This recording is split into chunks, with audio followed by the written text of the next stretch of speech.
सो हम हाजिर हैं का नूरजहाँ एपिसोड 34। ये पूरा ड्रामा नूरजहाँ की रिव्यू के साथ शुरू में जब ये ड्रामा आके हमने टीजर देखे थे, जब ये ड्रामा स्टार्ट होने वाला था तो हमें लगा था, जब मैं डिस्कस कर रही थी कि अपनी फ्रेंड के साथ कि ये ड्रामा जो है वो बिल्कुल अच्छा नहीं होगा, या टिपिकल सास बहू वाला होगा। जिस तरीके से एक सास है उसकी बहू में उसके नानी करना चाहती है, वो जिस तरह के इंडियन ड्रामाज में दिखाया जाता है सास बहू का रिलेशन। लेकिन बाद में जो ये ड्रामा आगे बढ़ता गया तो इस ड्रामे ने मोमेंटम पकड़ा और कहानी ने जोर पकड़ा, जहाँ पर हमने देखा कि एक रिवेंज बेस्ड स्टोरी है। एक चीज़ दिखाई गई है कि उसे बेटों से मोहब्बत नहीं है, वो बेटों पे किस तरह इतराती है, गरूर करती है, फखर करती है। और वो खुद ये नहीं जानती है वो खुद भी एक औरत है और वो औरत ज़ात से नफरत करती है। दूसरी तरफ हमें एक बेटे की कहानी दिखाई गई, जहाँ पर वो देखते हैं कि वो चाहती है कि मैं अपने बेटे की शादी भी अपनी पसंद से करूँ, बहू को अपने कंट्रोल में करूँ। पुराने रस्म और रवाज को दिखाया गया था, जहाँ पर वो कोई नौकरानी वगैरह नहीं रखने देती, कोई हेल्प नहीं रखने देती है, खुद घर के काम सारी बहू से करवाती है। बहू अंदर ही अंदर नफरत पाल रही है अपने, लेकिन वो कुछ कह नहीं पाती, उन्हें कुछ कर नहीं पाती क्योंकि उसके बेटे उसके कब्जे में होते हैं। वो अपना हुक्मरानी चलाना चाहती है। फिर उसके बाद हम देखते हैं किस तरीके से हर एक बहू की स्टोरी डिफरेंट उस एंगल में दिखाई गई कि जो इसका दुश्मन था उसकी बेटी को ये बहू बनाकर लेकर आती है और वो उससे बदला ले रही है। वहाँ पर सफीना की बेटी जो हुई है, अब उसका शोहर उस भी जो बड़ा बेटा उसके बहुत ज़्यादा फेवरेट में होता था, वो भी अपनी बेटी के हक में बोल रहा है। और जो दूसरा बेटा था सफ़ीर, वो भी अपनी बीवी माँ को लेके वहाँ से चला गया। माँ हम दिखाया गया था, थ्री डिफरेंट जो है ना स्टोरीज दिखाई गई थी। ये ड्रामा अच्छा लगा काफ़ी। इसकी बीटीएस वगैरह टीजर्स वगैरह की अगर हम बात करें तो शुरू में तो मैंने ये कहा था कि एक टिपिकल ड्रामा होगा सास बहू वाला, लेकिन अब जब ड्रामा देखा गया तो बहुत ज़्यादा लोगों ने पसंद किया, बहुत ज़्यादा ट्रेंड भी कर रहा है। इसमें एक रिवेंज का जो तड़का लगाया गया उससे इस कहानी को मोमेंटम मिला और लोगों ने बहुत ज़्यादा पसंद किया।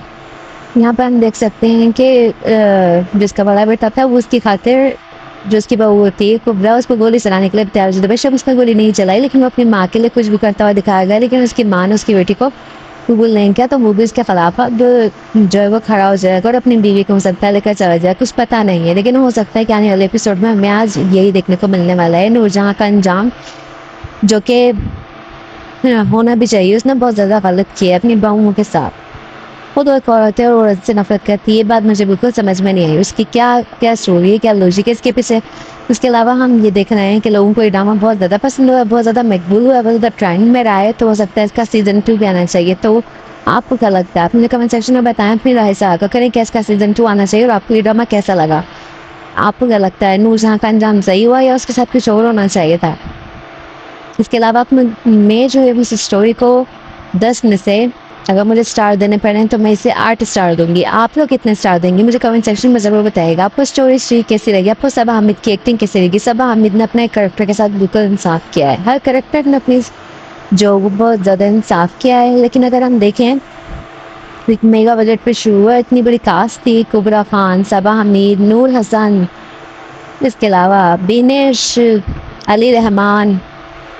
सो काफ़ी कास्ट बड़ी थी और लग रहा था कि एक बस टिपिकल ड्रामा होने वाला है, लेकिन जब ये ड्रामा स्टार्ट हुआ तो बस लोगों को बेहद बेहद पसंद आया। शुरू में तो ये स्टोरी मुझे काफ़ी बोरिंग लग रही थी, लेकिन जिस वजह से कहानी आगे बढ़ती कहानी ना मोमेंटम पकड़ा, हर बहू की स्टोरी खुलकर सामने, हर बेटे की स्टोरी डिफरेंट उसमें दिखाई गई।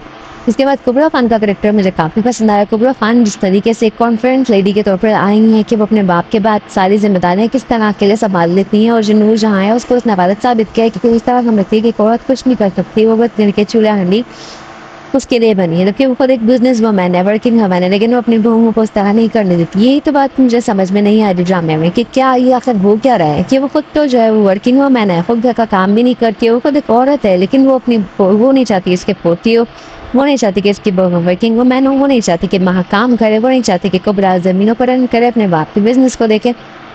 वो चाहती है कि बस उसकी बहुएं जो हैं वो उसकी उंगली पर नाचें और जो है बस उसके बेटे उसके कब्जे में रहे, वो जो चाहे वो हो। वो घर में किसी को हाउस हेल्प भी रखने देती है, तो मतलब समझ नहीं आ रहा था और ये हो क्या रहे।